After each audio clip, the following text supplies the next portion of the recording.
Hello, my dear friends. A very warm welcome to the Tech Ed World, the technical education world. My name is Ankit Verma. I hope you all are doing good. So आज का ये जो video मैं लेकर आया हूँ ये रहेगा आपकी हार्ड डिस्क के ऊपर। जो लैपटॉप में हार्ड डिस्क लगी होती है, यदि आप उसको अपग्रेड करना चाहते हैं, आप उसे रिप्लेस करना चाहते हैं, तो उसे किस प्रकार से, किस तरह से उसे आप खुद से घर बैठे ही रिप्लेस कर सकते हैं, उसे अपग्रेड कर सकते हैं। जिस मॉडल का मैं यूज़ कर रहा हूँ, जिस मॉडल की हार्ड डिस्क को मैं रिप्लेस करने वाला हूँ, उसका नाम है Lenovo V130। ये मॉडल का जो लैपटॉप है ये मैंने लगभग 1.5 साल पहले परचेज़ किया था और अभी तक ये काफ़ी अच्छा इसकी परफॉर्मेंस रही है। तो आज मैं इसकी हार्ड डिस्क को रिप्लेस कर रहा हूँ और आपको बताऊंगा कि किस तरह से इसका पूरा प्रोसीजर रहता है। तो बने रहिए मेरे इस वीडियो के साथ। वीडियो पसंद आती है आपको तो उसे लाइक करें, शेयर करें और कमेंट में ज़रूर लिखें कि ये वीडियो आपको कैसी लगी। तो दोस्तों ये है इसका बैक पैनल। और अगर हम इसको फ्रंट से देखें तो ये है लेनोवो की यहाँ पे टैगिंग। और ये एक लेनोवो का लैपटॉप है V130, जैसे कि मैंने आपको बताया था। अगर आप इसका यहाँ से देखना चाहें तो ये देखिए, ये इसका पूरा फ्रंट पैनल है और कोर i3 प्रोसेसर है ये 7th जनरेशन का। तो इसका अभी हम ऑपरेशन करेंगे और देखेंगे कि किस तरह से इसकी जो हार्ड डिस्क है वो कहाँ पे रहती है, इसकी रैम कहाँ लगती है। इसमें एक और SSD के लिए स्लॉट लगा होता है, वो भी हम देखेंगे कहाँ पे लगा होता है। यदि आपको हार्ड डिस्क के साथ साथ अपनी जो इंटरनल मेमोरी है वो इसकी एक्सपेंड करनी है तो वो भी हम देखेंगे कि किस तरह से कर सकते हैं। तो चलिए दोस्तों यहाँ से शुरू करते हैं। ये पहले जो हमें जो स्क्रू लगे हैं वो निकालने हैं सभी के सभी। तो ये है लास्ट स्क्रू इस लैपटॉप का, जो कि मैं अभी डिसमेंटल कर रहा हूँ, जिसको मैं खोल रहा हूँ और ये खुल गया स्क्रू। तो दोस्तों अगर आपने इसकी सिर्फ DVD राइटर चेंज करना है तो उसके लिए यहाँ पे एक स्क्रू लगा रहता है। आपको सिर्फ ये निकालना है और उसके बाद आपको सिंपली इसको स्लाइड करना है आराम से और ये पूरा बाहर को आ जाता है। ठीक है, इसमें यहाँ पे ये SATA कनेक्टर लगे रहते हैं, एक पावर के लिए होता है और एक डाटा ट्रांसफ़र के लिए होता है। और ये सिंपली यहाँ पे अगर आपने इसको डिसमेंटल किया था लगाने के लिए वापस ये इस तरह से लग भी जाता है। ठीक है, तो ये काफ़ी इजी काम है करने के लिए। और ये निकाल दिया, इसको रख देते हैं एक साइड पे। तो हर एक पार्ट का जो नाम है वो स्क्रीन के ऊपर आपके आता रहेगा, आप इसको देख सकते हैं, नोट कर सकते हैं। मैं हर एक पार्ट को आपको पूरा डिस्क्रिप्शन में दूंगा। तो अब यहाँ पे इसको ठीक निकालते ही यहाँ पे भी 2 स्क्रू होते हैं लगे हुए, ये हमें भूलना नहीं है। क्योंकि कई बार क्या होता है कि लोग बिना इन स्क्रूज़ के ऊपर ध्यान दिए ही इसको खोलने की कोशिश करते हैं और इसके फिर ये लॉक पूरे टूट जाते हैं। तो इसलिए ये स्क्रूज़ के ऊपर आपने ज़रूर ध्यान देना है।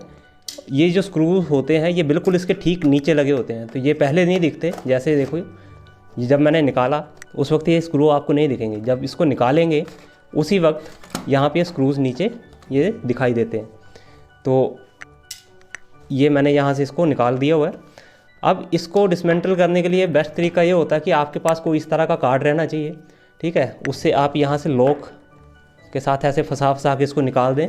तो इससे होता है कि इसमें कुछ लॉक्स लगे रहते हैं, वो टूटते नहीं हैं। ठीक है, तो इस तरह से अगर आप कार्ड से निकालेंगे तो ठीक है। ये मेरा लैपटॉप पुराना हो चुका है, मैंने कई बार खोला हुआ है इसे, तो इसके लॉक ऑलरेडी कुछ टूट चुके हैं, तो ये आराम से निकल जाता है अभी भी।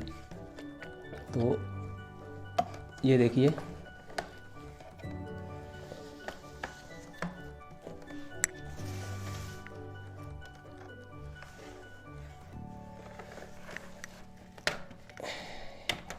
ये देखिए,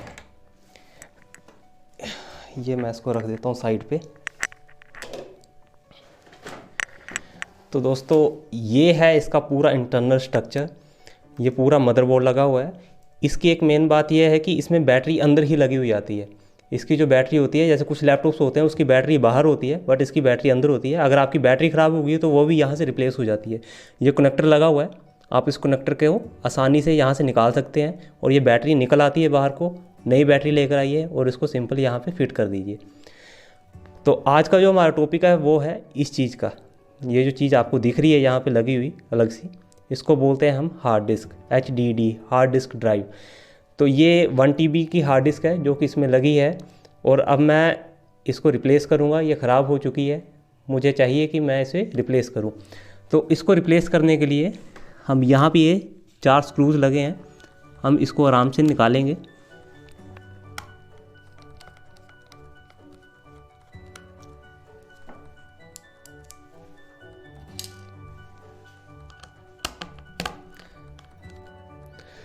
दोस्तों ये अभी मैंने इसे पूरा डिसमेंटल कर लिया। यहाँ पे 4 स्क्रूज़ लगे हुए थे।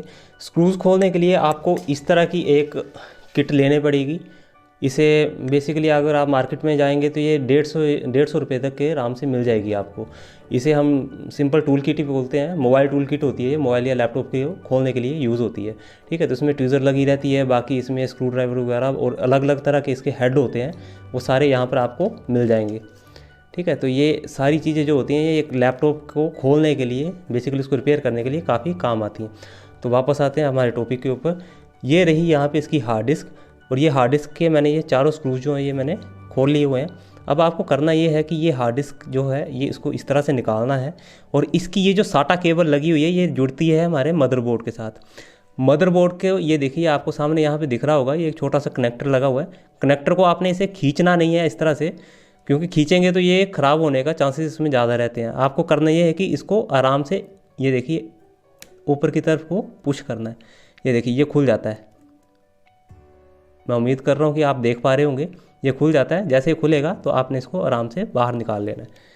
तो ये देखिए ये एक हार्ड डिस्क है, और ये सी गेट की हार्ड डिस्क है। कुछ अलग अलग कंपनीज़ की हार्ड डिस्क भी आती हैं, जैसे ये सी गेट की है और ये 1 TB की हार्ड डिस्क है। इसके ऊपर इसकी क्लासिफिकेशन दी होती है।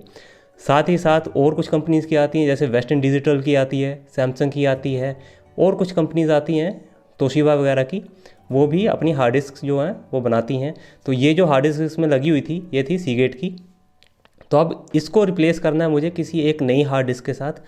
तो मैं उस हार्ड डिस्क को पहले निकालता हूँ, फिर आपसे मिलता हूँ।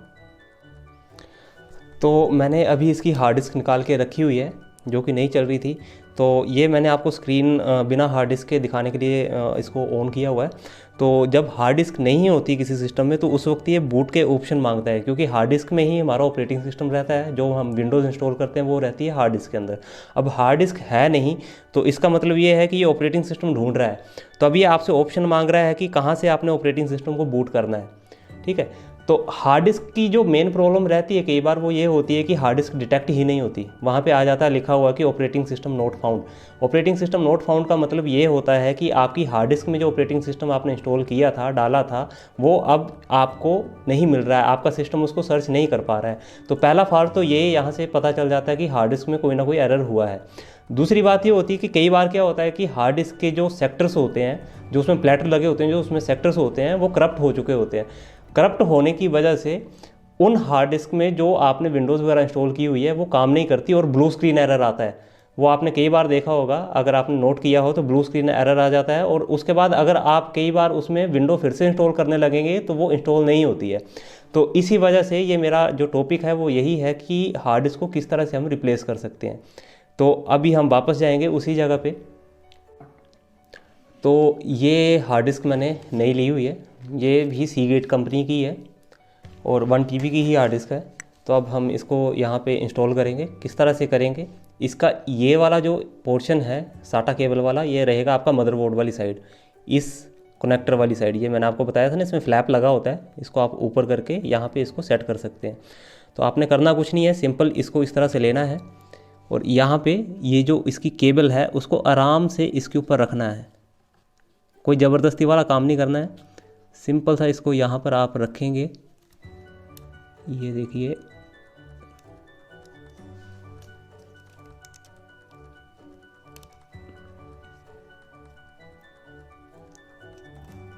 ये देखिए, ये इसमें यहाँ पे कट लगे होते हैं, ये कट के अंदर अपने आप ही फिट हो जाती है। तो ये जो आपने ओपन किया था, जैसे ये फिट हो जाती है इसको आपने कर देना है बंद। ये देखिए अब ये फिट हो चुकी है हार्ड डिस्क आपकी। अब आपने इसको लगाने हैं स्क्रू वापस। तो स्क्रू का जो मेरा तरीका रहता है वो ये रहता है कि मैंने हर एक स्क्रू यहाँ पे अलग तरीके से रखे होते हैं कि कौन से स्क्रू मैंने कहाँ कहाँ से खोले हैं। जैसे इसके 4 स्क्रू थे वो मैंने अलग रखे हुए थे।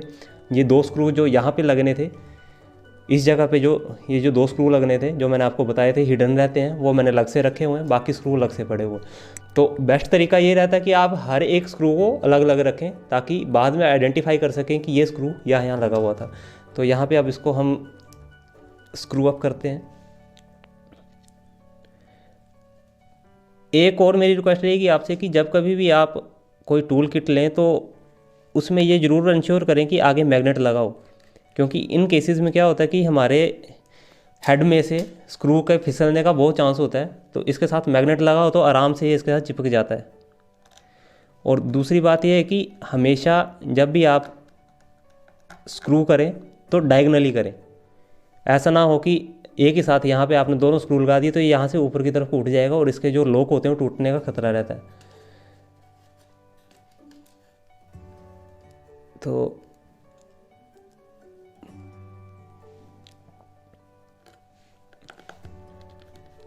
ये थर्ड स्क्रू है और ये गया फोर्थ स्क्रू।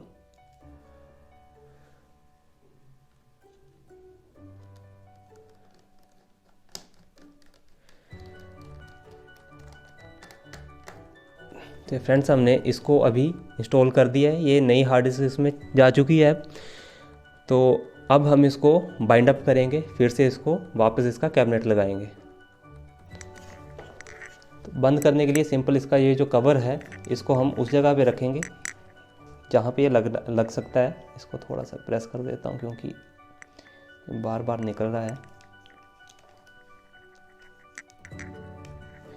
इसमें जब भी आप काम करें तो एक चीज़ का ध्यान रखें कि अपने आप को इलेक्ट्रोस्टैटिकली डिस्चार्ज होने का मौका दें और इस बोर्ड को ज़्यादा ना टच करें, क्योंकि इसके ऊपर जो कंपोनेंट्स लगे रहते हैं अगर उसको एक्सेस में कहीं से भी कोई इलेक्ट्रिसिटी मिल गई तो वो कंपोनेंट उड़ जाएगा, चला जाएगा। और ये इतने माइन्यूटली यहाँ पे अरेंज किए गए होते हैं कि इनको बदल पाना फिर बहुत मुश्किल हो जाता है। तो इसलिए इस चीज़ का ध्यान रखें कि जो कंपोनेंट आपको रिप्लेस करना है सिर्फ उसी को हाथ लगाएं और बिना मतलब के अननेसेसरीली किसी भी कंपोनेंट को हाथ ना लगाएं। जैसे मैं बच रहा हूँ किसी भी कंपोनेंट को हाथ लगाने से, वैसे ही आपने भी किसी भी अन्य कंपोनेंट को यहाँ पे हाथ नहीं लगाना है। तो ये रहा इसका कवर। हमने करना ये है कि इसके कवर को सिंपली यहाँ पे आसानी से रख देना है, बिल्कुल आराम से, और इसको हम यहाँ से धीरे धीरे, ये देखिए इसके लॉक लगते जाएंगे ये, और यहाँ से इसको आसानी से धीरे धीरे प्रेस करना है। तो ये देखिए ये हो चुका है। अब क्या करना है हमें, अब ये जो इसकी डीवीडी राइटर है, ये रीड राइट है, तो इसको हमें यहाँ पे लगाना है। तो इसे लगाने से पहले आपने ज़रूर ध्यान रखना है कि इसके नीचे यहाँ पे 2 स्क्रू लगे हुए थे। तो कई बार ऐसा होता है कि हम इसको लगा देते हैं, उसके बाद याद आता है कि ये स्क्रू कहाँ लगाने थे। ठीक है, तो ये ज़रूर ध्यान में देना कि यहाँ पे 2 स्क्रू लगे हुए थे, वही स्क्रू अभी मुझे यहाँ पे लगाने हैं। तो ये पहला स्क्रू आ गया और ये आ गया दूसरा स्क्रू।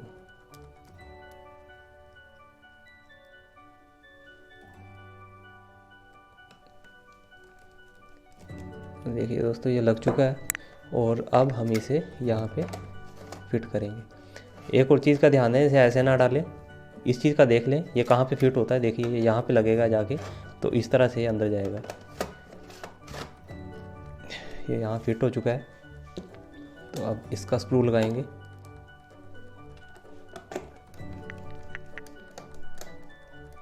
अब उसी तरह से बाकी स्क्रू भी हम टाइट करते जाएंगे धीरे धीरे। तो दोस्तों इसकी रैम या जो हार्ड डिस्क हमने चेंज करनी थी वो कर चुके हैं, पूरा प्रोसेस ख़त्म हो चुका है। अब हम इसको करेंगे चेक कि ये चल भी रहा है या नहीं चल रहा है। तो अब हम इसे करते हैं चेक। ये मैंने इसका दबाया पावर बटन और ये इस पर लाइट आ चुकी है और ये स्क्रीन आ गई है और ये आ गया लेनोवो का लोगो।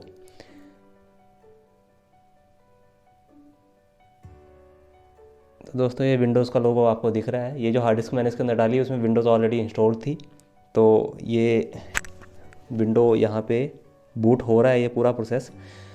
और जब ये स्टार्ट हो जाएगा ठीक से तो फिर हम इसकी रैम और हार्ड डिस्क दोनों चेक करेंगे और फिर मैं आपको बताऊंगा कि ये कितनी एक्सटेंड हुई है।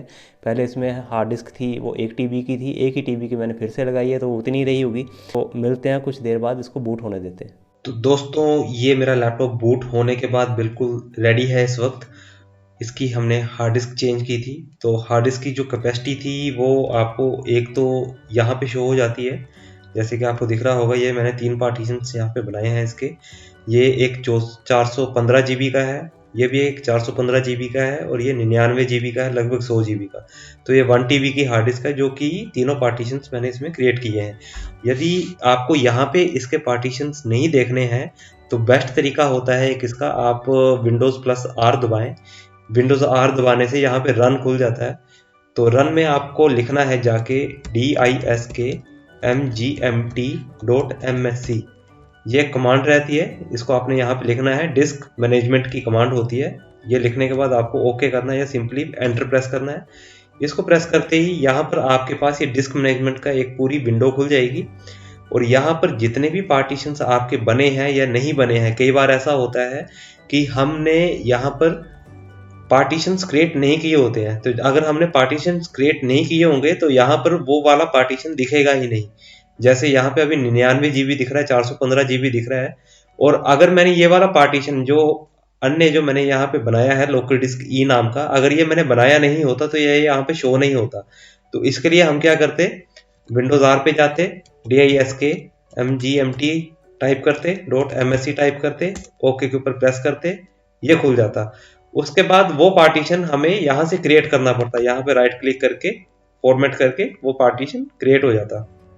तो यहाँ से पता चल जाता है कि हमारे पास हार्ड डिस्क कितने जीबी की या टीबी की लगी हुई है। तो ये देखिए यहाँ पे दिखा रहा है मुझे जैसे बेसिक 931.51 GB ऑनलाइन, मतलब ये लगभग 1 TB की हार्ड डिस्क है मेरे पास। अगर मैंने यहाँ पे कोई SSD इंस्टॉल की होती, जैसा कि मैंने वीडियो में बताया था, तो SSD का क्या होता है कि वो भी वहाँ यहाँ पर शो करती। अगर मैंने 256 GB की लगाई होती यहाँ पे SSD, तो वो इसके अलावा यहाँ पे एक अलग से शो होनी थी। तो ये बेस्ट तरीका होता है हार्ड डिस्क की कैपेसिटी को चेक करने का। साथ में अभी हम चेक करेंगे इसकी रैम को। मैंने रैम भी अपग्रेड की थी, इसकी 4 GB की रैम थी उसमें, और मैं नई रैम लाया था, वीडियो बनाई थी मैंने उसके रिगार्डिंग। तो उसकी भी जो कैपेसिटी यहाँ पे हम चेक कर सकते हैं। सिंपली आपने दिस पीसी में जाना है, दिस पीसी में जाने के बाद आपने राइट क्लिक करना है, प्रॉपर्टीज पे जाना है, और प्रॉपर्टीज पे जाते ही ये पूरी जो है सिस्टम की एक विंडो खुल जाती है और यहाँ पर आप इसकी कैपेसिटी को चेक कर सकते हैं। पहले 4 GB थी और ये कितनी हो गई है, 8 GB, 7.26 GB ये यूजेबल है। तो ये इतना सा काम था इसका। रैम और हार्ड डिस्क अपग्रेडेड है इस वक्त। तो दोस्तों कैसी लगी आपको ये वीडियो, काइंडली कमेंट करके बताइएगा मुझे। और अगर ये वीडियो आपको अच्छी लगी है तो इसे लाइक करें और अपने दोस्तों के साथ शेयर भी करें। मेरे चैनल को सब्सक्राइब करना बिल्कुल ना भूलें। इसी तरह की वीडियोस मैं आगे भी लाता रहूँगा। बहुत ही इंफॉर्मेशन वाली वीडियोस रहने वाली हैं आगे भी। तो काइंडली इस चैनल को फॉलो करते रहें और चैनल को सब्सक्राइब जरूर कर लें। धन्यवाद।